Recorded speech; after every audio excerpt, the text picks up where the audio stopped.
नाज़रीन, हमें ज्वाइन किया है जनाब डॉक्टर इकरामुल हक, माहिर हैं टैक्स अमूर के, दानिश्वर बेशुमार हवाले। बहुत शुक्रिया डॉक्टर साहब आपके टाइम का। एक तो जरा अभी इसमें ये जो स्टेट बैंक ने नए नोट जो है, एक मोदी ने किया था वो तो उस पर बड़ा एक क्रिटिसिज्म आया था, लोग मर भी गए कई बेचारे लाइनों में खड़े हुए। तो ये क्या है, इससे क्या फ़ायदा होगा और क्या ब्लैक मनी पर कोई जद पड़ेगी इससे? जी, वो डीमोनेटाइजेशन जो की थी वो तो वापसी करने के बाद नए नोट इशू होने थे। स्टेट बैंक तो इसमें कोई फर्दर सिक्योरिटी के एलिमेंट्स डालना चाह रहा है, मगर अभी कोई डीमोनेटाइजेशन की पॉलिसी नहीं है। ये अब पूरी दुनिया में हो रहा है कि जो सिक्योरिटी पर्पस के लिए, जैसे उसके अंदर आप उसको ट्रैक कर सकते हैं आदमी को, जिसके पास वो नोट होता है, जितनी दफ़ा वो हैंड एक्सचेंज करता है उसमें एक स्ट्रिप डाल देते हैं जिससे कि उसकी मूवमेंट को भी अब देखा जा सकता है। मगर वो मोदी वाली बात डिफरेंट थी, उसमें तो ये हुआ था कि उसका नाम था डीमोनेटाइजेशन। डीमोनेटाइजेशन नाज़रीन को समझाने के लिए अर्ज करूँ, वो ये होता है बहुत ज़्यादा सर्कुलेशन में ब्लैक हो, यानी कि उसका कोई पता ना हो कहाँ से जनरेट हो गई है। क्योंकि जाहिर है नोट तो प्रिंट हुकूमत ही करती है, मगर बेदरे करती जाती है, फिर उसका ट्रैक नहीं रहता कि इसमें कौन सा टैक्सेबल जो है वो हाथों में और कौन सा। अच्छा डॉक्टर साहब, मैं माफी चाहता हूँ, एक बड़ी दिलचस्प बात की है कि आप जो नोट जिसके पास होंगे वो बंदा ट्रैक हो जाएगा। जी जी जी बिल्कुल, इसमें ऐसे सिक्योरिटी फीचर्स होते हैं कि उसकी मूवमेंट का पता चल जाता है कि वो कितने हैंड एक्सचेंज करता है, कहाँ से कहाँ गया। तो ये फीचर जो है ये डॉक्टर साहब, ये अब ये जो पाकिस्तान में करने लगे हैं, क्या ये कोई टाइम फ्रेम देंगे 6 महीने 10 महीने साल, या फौरी तौर पे कर सकते हैं कि जी कल से ये नोट बंद हो गया है, कि इसका टाइम फ्रेम दे दिया जाता है? अभी ऐसा कोई व्हाट्सएप प्रोग्राम नहीं बना। सिर्फ वो जो इंटरनेशनल इस वक्त रिक्वायरमेंट है कि जो नए नोट प्रिंट किए जाए उसमें नए सिक्योरिटी के जो फीचर्स हैं वो डाले जाए। वो तो फिर हुकूमत की पॉलिसी होती है जिसको आप फरमा रहे हैं, वो उसे डीमोनेटाइजेशन कहते हैं कि जो लोगों के पास बड़े नोट हैं वो उनको कहा जाता है कि आप तब्दील कर लें लाकर, और एक ख़ास फिर जो उसका तरीक़ाकार होता है कि टाइम भी दिया जाता है, मगर वो फिर आपको जाहिर है कि कोई वही बंदा जमा करवा सकता है जिसको उसका साथ वो CNIC भी लेंगे, तो फिर वो पता चल जाता है कि इसके पास इतना पैसा कैसे पड़ा हुआ था जो कभी काउंट फार नहीं हुआ।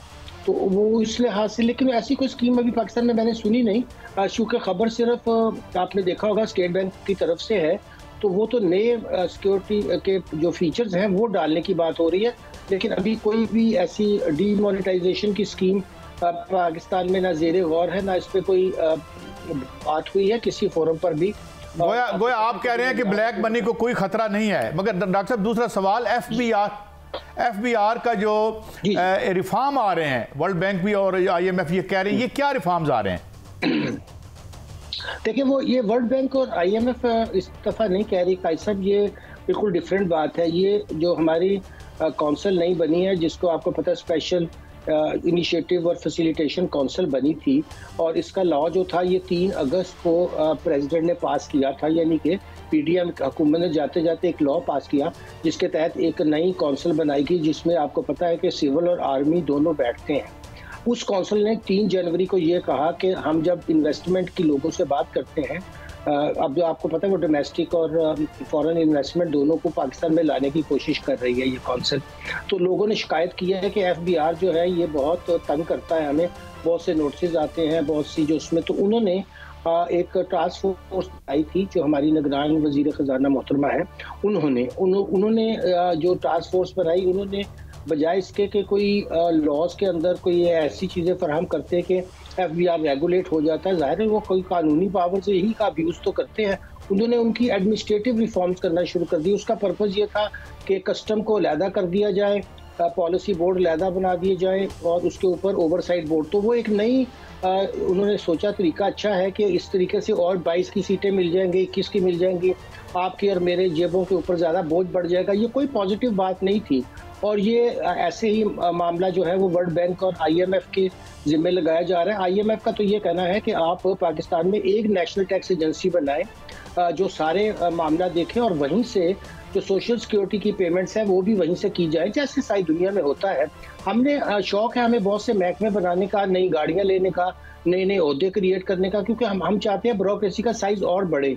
तो अभी जो प्रपोजल चल रही हैं ये सिर्फ और सिर्फ कोई रिफॉर्म्स नहीं है, कोई इसमें पॉलिसी का अमल दखल नहीं है, कोई उनकी बेहतरी की ख्वाहिश नहीं है, कोई टैक्स पेयर की फैसिलिटेशन नहीं है, बल्कि उल्टा उनको और पावरफुल बनाने की बात है। जी बड़ी साहब, ये कहा जा रहा है जो आईएमएफ कह रहे हैं ये ब्यूरोक्रेसी उसमें कोई रुकावट डाल रही है, वो नहीं चाहते कि आईएमएफ के मुताबिक और साफ शफाफ हो, क्योंकि ब्यूरोक्रेसी अगर नहीं मिलेगी तो फिर वो जो बीच में टैक्स चोरी की रास्ते हैं वो बंद हो जाते हैं। आपके ख्याल में क्या हुकूमत कामयाब हो पाएगी कि अमीरों से टैक्स लेके गरीबों पर लगाया जाए? नहीं भट्ट साहब, उनका भी कोई ऐसा इरादा नहीं है। आईएमएफ ने तो मैं अर्ज किया जो कहा था वो तो हमारे ऑफिसर्स मानते ही नहीं है, क्योंकि अगर वो हो गया तो फिर तो ये सारे ऑफिसर जो इनका धंधा रोज का वो बंद हो जाएगा। वो अपने ऊपर तो कोई रिफॉर्म नाफिज नहीं करना चाहते हैं। वो तो अच्छी बात है कि अगर एक एजेंसी बन जाए, वो बहुत उसमें थोड़े लोग हों, ऑटोमेशन हो, और इसी बात के इन्होंने बहुत ज़्यादा लोन भी पाकिस्तान के ऊपर आपने देखा कि पहले 100 मिलियन का लोन आया, फिर 400 का, फिर 300 का। तो बिला वजह जो एफबीआर के अफसर हैं वो हमें मकरूज भी कर रहे हैं और किसी तरीके से रिफॉर्म नहीं होना चाहते। मुझसे आज कोई पूछे कि एफबीआर को रिफॉर्म करें बैंकों का, इस पर पैसा ज़ाया ना करें, इसको डिसमेंटल करके नई एजेंसी बनाएं। और यही सबका कहना है जो लोग अब काफ़ी दिनों से जो 2001 से रिफॉर्म्स की बातें सुन रहे हैं। आप बिल ने बिल्कुल सही फरमाया, ये किसी तरीके से भी नहीं चाहते। ऑफिसर्स ने इसके खिलाफ बहुत एहतजाज किया है। वो कह रहे हैं कि जी हम तो इस हद तक भी नहीं चाहते कि कस्टम जो है वो अलहदा हो जाए, क्योंकि बहुत सा जो टैक्स कस्टम वाले इकट्ठा करके देते हैं उसी में तो अंडर इनवॉइसिंग होती है, उसी में सारी गेम होती है। तो हर कोई कंट्रोल चाहता है। डॉक्टर साहब, एक अहम सवाल आपके तजर्बे से, आप माशाल्लाह एक अरसा दराज से हैं, ब्यूरोक्रेसी की मिली भुगत से सालाना अंदाजन कितना टैक्स चोरी कर लिया जाता है, जितना आपका असेसमेंट है आपकी?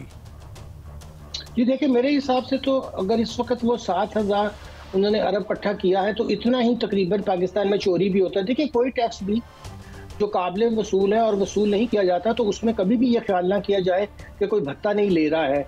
वो डेफिनेटली जो नीचे का अमला होता है उन्हें पता होता है, वो जाकर बात करते हैं और हिस्सा ऊपर तक जाता है।